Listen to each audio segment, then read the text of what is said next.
Now, around the world, people have been doing a lot of motherfucking reckless driving. Donuts, spinning around, racing and drag racing. Until somebody lose their motherfucking life, then that's when people gonna start taking this shit serious.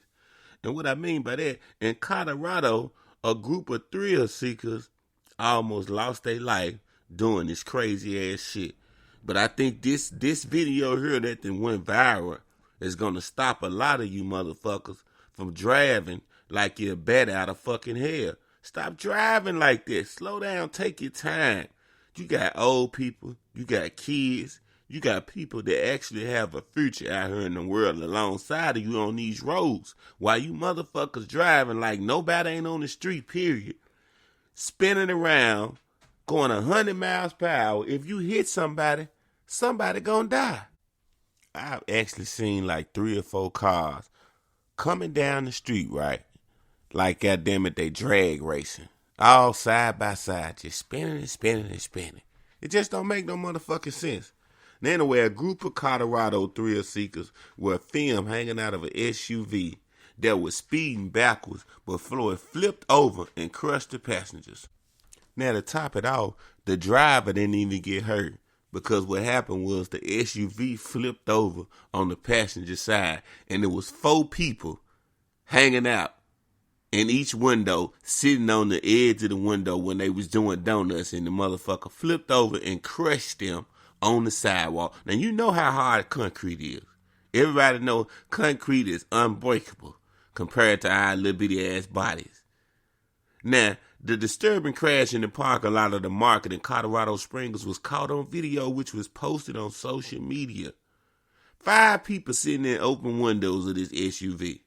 And then they started driving in reverse. Then they was doing donuts. Donuts in a SUV. You know these motherfuckers had to be on some type of drugs. Donuts in an SUV? Now, a bunch of people were standing out, and they was shooting this shit with their cell phone. And they ran to try to help them. One person carried a woman away. She was unconscious. The rest of the people, they was trying to lift the SUV up off of the people because they was trapped. So God was working in their favor because they survived.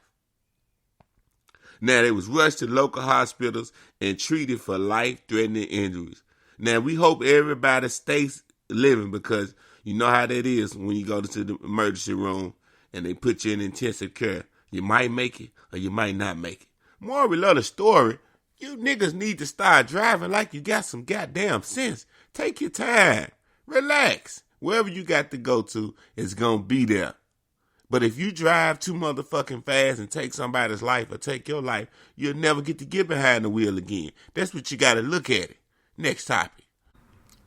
Now, everybody know who Denise Richards is, right? Beautiful lady. She done played in a lot of movies.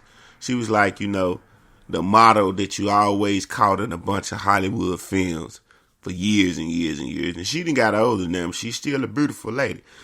Now, her and this lady, Erika Jayne, has been having beef. They are on this reality show, right? And on the reality show, Erika Jayne told Denise Richards, she basically told Denise Richards, let me stop saying her name wrong. She told Denise Richards that your daughter is on Onlyfans, so she knows about sex, is how this shit started, right? So, to get deep into it so you can better understand what led up to her saying that, let's break the story down. Now, Denise Richards told her that's a low fucking blow for what happened. Now, one time, Denise and Erika was on the, were basically on the new Real Housewives of Beverly Hills. That's the show that they on, right?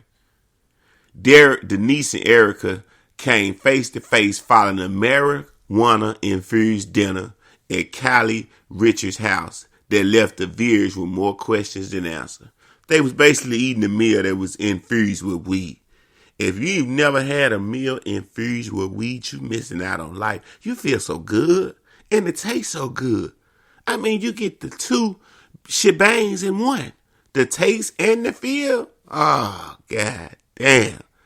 Now, in the same room just days later, at Crystal Khan's Mink Off Taco Tuesday's dinner, the two were prompted to hash out their issues.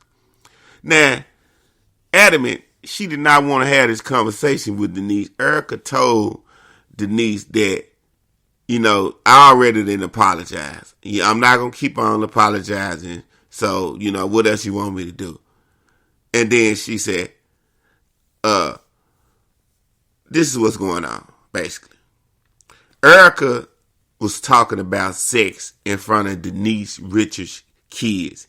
Not directly. They was in the room and they was having a duck. You know how adults have a conversation, but kids be in the room. And sometimes the other person forget what they saying. And sometimes the other person just don't have no respect for your kids and don't say anything. There's two types of scenarios. But this was a case of this girl didn't have any respect for Denise Richards' kids. And she tried to basically judge Denise just off of some of the things that Denise does. And what it is, one of Denise Richards' daughters is on Onlyfans. She's getting that money. Ain't nothing wrong with that. Now a lot of people going to say, why would you allow your daughter to get on Onlyfans? She must have followed your footsteps from being in Hollywood. A lot of times your kids going to do some of the things they see you do once they get up and get of age. You can't hide it for so long. And in life, if they choose to do or want to do some of the things they see you do, long as it's legal, and everything Denise Richards has done in her life is legal. So you can't judge her just because you don't want to get in movies, just because you're not a freaky, beautiful blonde that'll do some extra things. That's what she like. It made her life. She ain't hurt nobody. Everybody got to live their life. You can't tell nobody which direction to go in their life. So based on that, that's why Erika said what she said. And when she said it, Denise was like, why would you say that in front of my kids? And she was like, that kids got the internet. Kids got their cell phone. So your kids know about sex, whether you want to admit it or not, is what Erika told Denise. But Denise like, yeah, they might do. But still, you shouldn't be disrespectful and speak on it in front of my kids, which they 14 years old. So that is a disrespectful bitch to do that. And that is somebody with no class. That is a lady with no class to say something about sex around her supposedly friend, 14-year-old kids. It just don't make no sense. And she said, what about your other daughter that's on OnlyFans? That's when she made that statement. So she was coming at her. And guess what? On reality shows, that's what you supposed to do.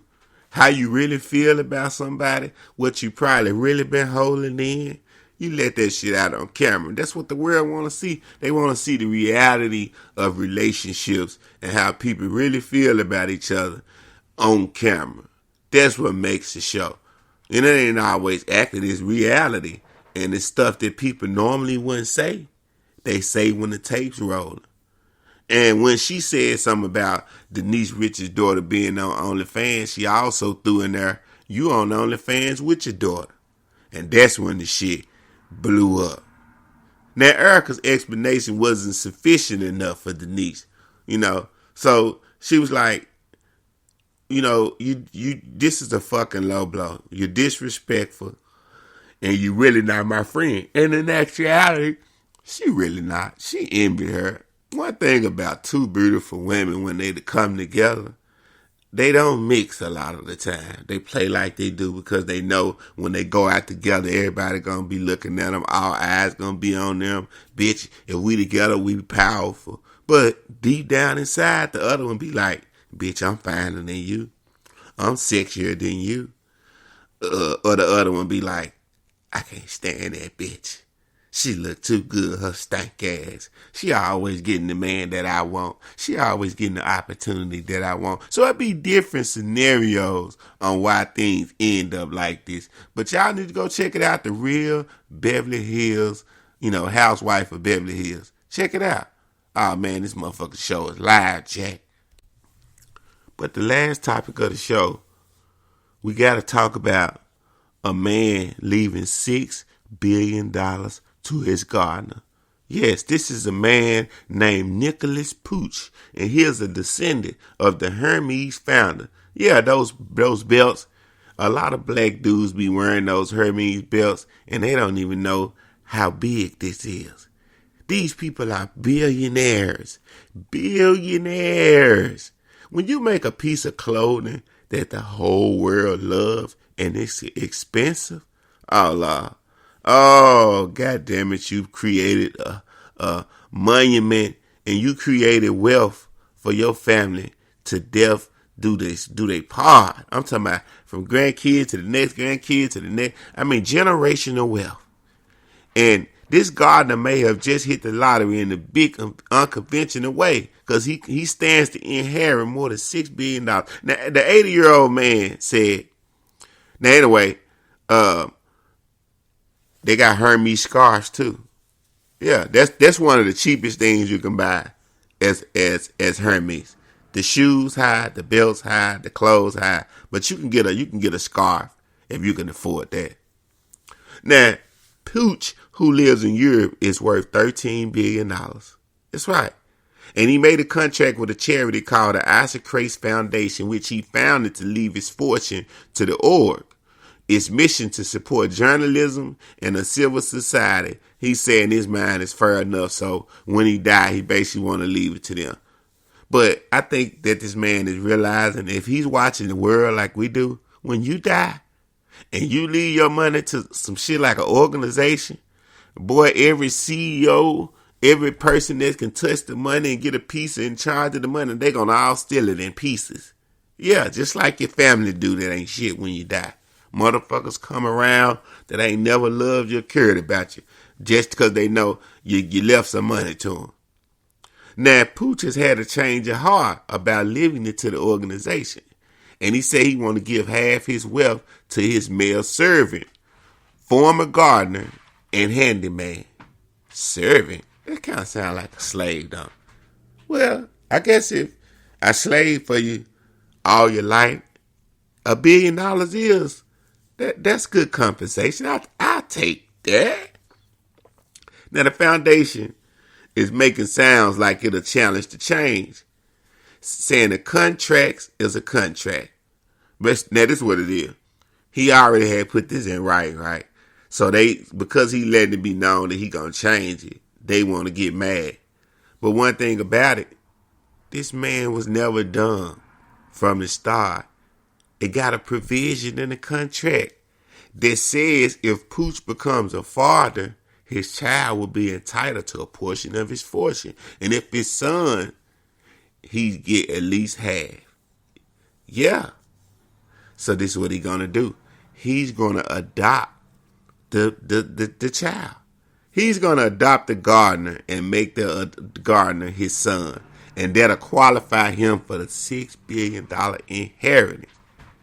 Now, by the way, according to Bloomberg, the Hermes family is the third richest family in the world. You just learned some knowledge today on Liz in the Comic Show. Yes, the Hermes family is the third richest family in the world. That's right. Now, hey, sometimes in life, man, you get the blessing that you deserve, man. You've been working your whole life, making a little bitty money. But I'm pretty sure as a gardener and all that, he paid that man good. Trust and believe. Real good. Now, maybe when he started out years ago, he was making a little chump change. But, man, when you build a relationship with somebody that you're working with personally, they got a lot of money, and you don't steal from them and you be loyal. Listen to the key words, you crooks. You don't steal from this person that you work for that's treating you right and paying you good. As they money increase and their finances increase, they're going to increase your pay and make sure that you're set for life. So, man, it's just a blessing and just to show you sometimes that hard work do pay off. Now, I'm not telling you to go out there and work hard and dumb. We saying work smart and hard. You just tune into another motherfucking episode of Legend of Comic Show. And as I'm going to keep saying all the way into Christmas, happy holidays. Celebrate with your family. Men, don't go cheat on your wife for Christmas and fuck up your whole family. Okay? Start the new year off right. Women too. Stop talking about you taking a company trip and you know you finna go meet up with that man that you be cheating with that work at your office. Don't do your husband like that this Christmas. Okay? And for you deadbeat baby daddies that ain't gonna get your kids nothing for Christmas, you ought to be shaming yourself. You should be slapped with a piece of bologna. And you should be squirted with some mustard. Because you ain't shit if you let your child be sad this Christmas and you got the money. Now, if you ain't got the money, I understand. It ain't always about the money. It's about the time. Until the next episode, do something with yourself. Do something with your life. You just might be somebody one day, nigga.